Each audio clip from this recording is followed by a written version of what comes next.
दुर्गापवर्गदे देवी नारायणि नमोऽस्तुते। कलाकाष्ठादिरूपेण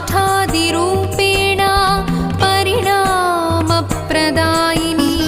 विश्वस्योपरतौ शक्ते नारायणि नमोऽस्तुते। सर्वमङ्गलमाङ्गल्ये शिवे सर्वार्थसाधिके शरण्ये त्र्यम्बिके देवी नारायणि नमोऽस्तुते। सृष्टिस्थितिविनाशानां शक्तिभूते सनातनी गुणाश्रये